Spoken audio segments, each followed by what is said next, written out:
महाराष्ट्र कांग्रेस में दो गुट की बात लंबे अरसे से की जा रही थी। अब इस पर मुहर लग गई है। कांग्रेस के सीनियर लीडर और विधानमंडल में पार्टी के नेता बालासाहेब थोराट ने आज इस्तीफा दे दिया। सूत्रों के मुताबिक उन्होंने अपने इस्तीफे का पत्र कांग्रेस के राष्ट्रीय अध्यक्ष मल्लिकार्जुन खड़गे को 2 फरवरी को ही भेज दिया था, लेकिन इस्तीफे की यह खबर आज ब्रेक हुई है। पत्र में लिखा है कि कांग्रेस प्रदेश अध्यक्ष नाना पटोले के साथ काम करना बेहद मुश्किल हो गया है, लेकिन नाना पटोले ने आज नागपुर में इस मुद्दे पर अपनी प्रतिक्रिया में कहा है कि उन्हें इस्तीफे के पत्र को लेकर के कोई जानकारी नहीं है।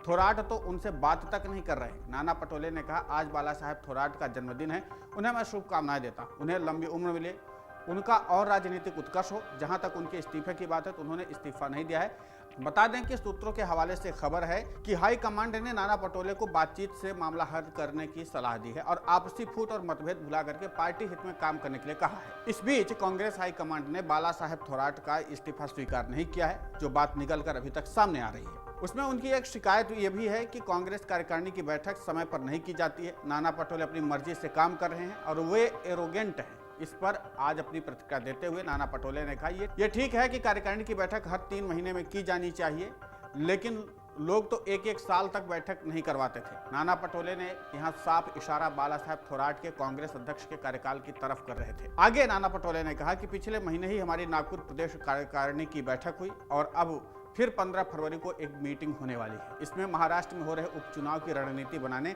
एमएलसी चुनाव में जीते हुए उम्मीदवार का सम्मान और राहुल गांधी की भारत जोड़ो यात्रा में शामिल हुए लोगों का सम्मान करने की योजना है। इस बीच कांग्रेस नेता हेमलता पाटिल का एक ट्वीट भी चर्चा में आ गया है। इस ट्वीट में उन्होंने लिखा है कि उन्हें सुबह सुबह फोन आया और उनसे पूछा गया कि आपको बालासाहेब थोराट के साथ रहना है या फिर नाना पटोले के साथ। हेमलता पाटिल ने लिखा है कि उन्हें समझ में नहीं आ रहा कि वे इसका क्या जवाब दें। विवाद तब चरम पर सामने आया जब हाल ही में संपन्न हुए विधान परिषद चुनाव में नासिक में कांग्रेस का टिकट लेकर के बालासाहेब थोराट के बहनोई सुधीर तांबे ने अर्जी भरने के दिन अचानक नामांकन नहीं भरा। उन्होंने अपने बेटे सत्यजीत तांबे के लिए राह आसान कर दी और कांग्रेस का टिकट वेस्ट कर दिया। इस पर कार्रवाई करते हुए उन्हें पार्टी से निलंबित कर दिया गया। सीनियर लीडर होने के नाते से बालासाहेब थोराट पर सवाल भी उठे। वो बीमार होने की वजह से अस्पताल में भर्ती हो गए। इस बीच सत्यजीत तांबे निर्दलीय उम्मीदवार बनकर के चुनाव जीत गए। उनके चुनाव जीत जाने की वजह से नाना पटोले का पलड़ा और हल्का हो गया। अब जब तक कांग्रेस पार्टी कुछ फैसला लेती, उससे पहले एनसीपी का अजीत पवार बोल पड़े कि सत्यजीत तांबे जीत गए हैं, उनकी बातों को सुनना और समझना चाहिए, उन्हें पार्टी में ले लेना चाहिए। जबकि सत्यजीत तांबे ने प्रेस कॉन्फ्रेंस में नाना पटोले का नाम न लेते हुए आरोप लगाया कि उन्हें उनके परिवार को बदनाम करने की साजिश रची जा रही। वे निर्दलीय ही बने रहेंगे, लेकिन थोराट का कहना है कि वे सत्यजीत तांबे की उम्मीदवारी के लिए दिल्ली में वरिष्ठ नेताओं से लगातार संपर्क में थे।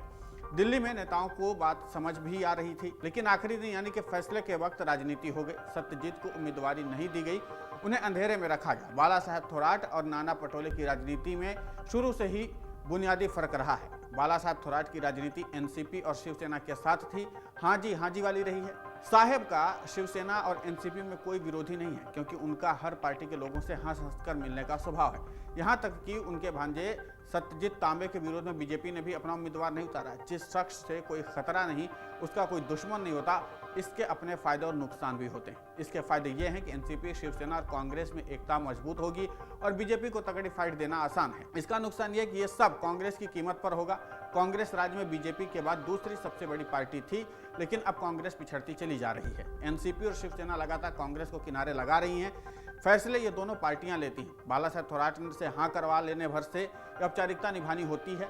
नाना पटोले जब अध्यक्ष बने थे तो उन्होंने एकला चलोरे का नारा दिया। वे कांग्रेस को मजबूत करना चाहते थे। वे हाँ जी करने को तैयार थे, लेकिन सीट शेयरिंग को लेकर के हर मामले में वो कांग्रेस का हक छोड़ने को भी तैयार नहीं थे।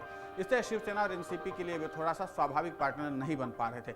इसलिए अब जो विवाद हुआ, इसमें नाना पटोले अकेले पड़ गए। कुल मिलाकर के इस पूरे खेल में जो बात समझ में आती है वो ये है कि बालासाहेब थोराट का कांग्रेस में कुनबा बड़ा है, दूसरी पार्टियों में भी उनके अच्छे संबंध हैं। इन सब के सहारे पटोले को महाराष्ट्र की राजनीति में दरकिनार करना बहुत आसान नहीं है। पटोले बदले में उन्हें कांग्रेस में नजरअंदाज कर रहे लोगों को भी एक चेतावनी देना चाहते हैं। कांग्रेस का केंद्रीय नेतृत्व बीजेपी को चुनौती देने के लिए महाराष्ट्र में ज़्यादा से ज़्यादा त्याग करने को तैयार है। ऐसे में नाना पटोले को जो जिम्मेदारी दी गई है कि वे राज्य में पार्टी को बढ़ाएं, लेकिन वे सब कैसे करेंगे? वे कोई कदम उठाते हैं तो शरद पवार दिल्ली जाकर के सोनिया गांधी से मिलकर आ जाते हैं। पटोले के हाथ में पावर है नहीं, जिम्मेदारियों का बड़ा बोझ है। दूसरी तरफ थोराट अकेले नहीं है, उन्हें शिवसेना और एनसीपी का सपोर्ट है और यही कारण है कि बाला साहब थोराट जैसे ही इस्तीफा देते हैं वैसे ही समूची महाराष्ट्र कांग्रेस में एक बार फिर से हलचल मच जाती है। इसका मतलब साफ है कि बाला साहब थोराट को इतना आसान नहीं है नजरअंदाज करना। फिलहाल उनको मनाने की कोशिश लगातार जारी है। अगर आप ये वीडियो YouTube पर देख रहे हैं तो हमारे चैनल को सब्सक्राइब करें और बेल आइकन को दबाना ना भूलें। अगर आप Facebook पर ये वीडियो देख रहे हैं तो हमारे पेज को लाइक करें। डाउनलोड करें अमर उजाला ऐप और पाएं खबरें लगातार।